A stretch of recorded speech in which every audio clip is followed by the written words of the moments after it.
He directed Precious. He directed Precious. Yeah. So you let him borrow some money. He hasn't paid you back. Yeah. Basically, we had an agreement that if I gave him a certain amount of money, that he would give it back in a certain amount of time, and he just simply didn't do it. And over the years, he's sold me a lot of different dreams. The same one of me getting my money back, and we've gone to court about it. And I haven't really had the pleasure of having a face-to-face with him in about a decade. So I ran into him, and I made sure that he couldn't say that I was doing anything violent, but I just really simply wanted an explanation as to why he thinks he doesn't have to pay me back, and what about our relationship justified that, because we never had a fallout.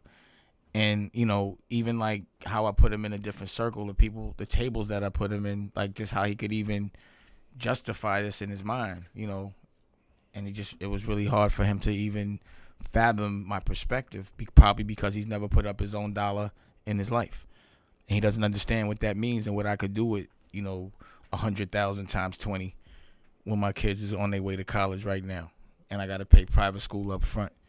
You know what I'm saying? And I got to be independent, and I got to eat the food I kill every day. And knowing that I'm in the movie business, that I was really, I put money to the side just to be able to be independent and make my own movies. And before I invested in myself, I invested in him. And even when he got it and his dreams came true, he just shut the door, locked them, and was like, I'm not even going to pay you your money back you gave me, with no explanation.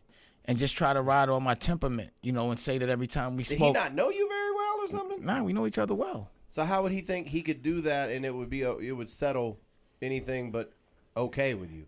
That was the question I asked. Because you said it was a pleasure.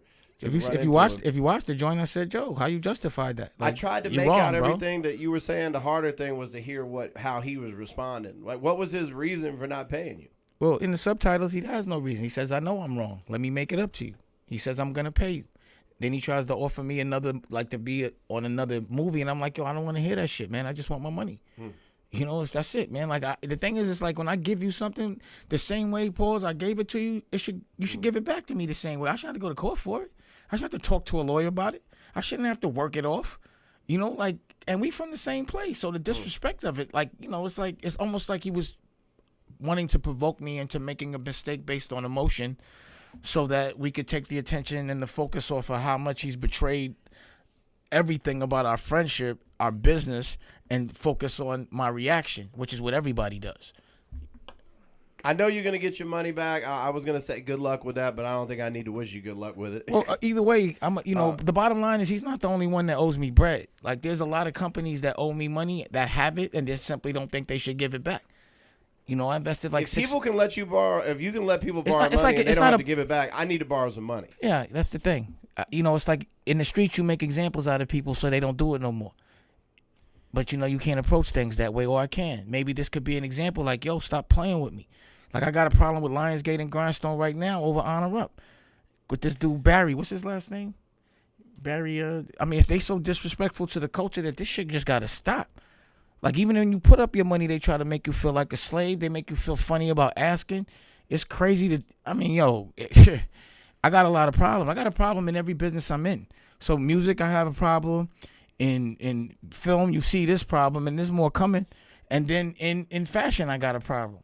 It's just, this is what people do. This is what corporate business is. They just think that they don't have to pay you back. Why do you think that is?